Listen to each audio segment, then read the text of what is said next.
Ratusan napi di lembaga pemasyarakatan kelas 2A Banda Aceh mengamuk.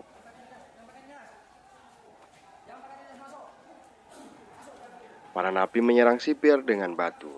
Aksi kericuan tersebut dipicu karena krisis air bersih di dalam lapas. Ratusan anggota polisi Polresta Banda Aceh dan anggota Brimopolda Aceh dikerahkan untuk menenangkan situasi. Wakapolresta Banda Aceh AKBP Sugeng Hadi bersama sejumlah pejabat dari kantor wilayah, Kementerian Hukum dan HAM menemui para napi. Sebanyak 5 unit mobil tangki mulai memasukkan air bersih ke dalam lapas. Hingga pukul 24 dini hari aparat kepolisian masih bersiaga di lapas.